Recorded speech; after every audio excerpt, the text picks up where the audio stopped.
The party was loud with laughter, clinking glasses, and soft music floating through the hall. I stood beside my husband, smiling as guests moved around us, pretending everything was perfect. When a man approached us, well-dressed and calm, my husband stiffened slightly. I squeezed his hand and smiled, trying to ease the tension.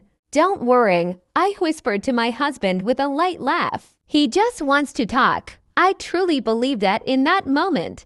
The man introduced himself politely, his eyes steady but curious. He congratulated us on our success and said he had admired our work for years. My husband nodded, forcing a smile, but his grip on his glass tightened. I noticed a flicker of fear cross his face, something I had never seen before. Seconds later, the man leaned closer and said my husband's name in a tone that wasn't friendly. It was sharp, deliberate, and heavy with meaning. The music felt suddenly too loud, the room too small. My husband's face went pale, and he stepped back as if he had been struck. I asked if everything was okay, trying to laugh it off, but no one answered me. The man's smile faded, replaced by something cold and knowing. "I think you should tell her the truth," the man said quietly. Those words landed like a crack of thunder. My husband opened his mouth, then closed it again. His eyes avoided mine, and my heart began to race. Guests nearby started to notice the tension,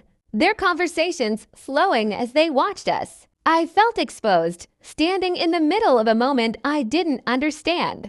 The man continued, explaining details from my husband's past, things that didn't match the story I had been told. Each sentence felt like another piece of my world breaking apart. I turned to my husband, searching his face for denial, for anger, for anything. Instead, I saw guilt. He finally spoke, his voice barely steady, admitting that he had hidden a part of his life from me. Not a small secret, but one that changed everything. The party around us blurred into noise and color. I could barely hear my own thoughts over the pounding in my chest. I remembered all the times I had defended him, trusted him, believed in us without question. Those memories now felt fragile and uncertain.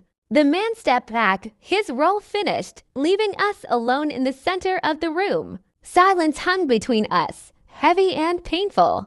My husband reached for my hand, but I pulled away. The smile I had worn moments earlier was gone, replaced by a calm I didn't recognize. I realized that the moment I had tried to protect him was the moment everything changed. Not because of the man, but because the truth had finally surfaced. Without saying a word, I turned and walked away from the party. Behind me was noise, confusion, and a life that no longer felt like mine. Ahead of me was uncertainty, fear, and pain, but also honesty. And for the first time that night, I knew I would survive, even if everything else fell apart.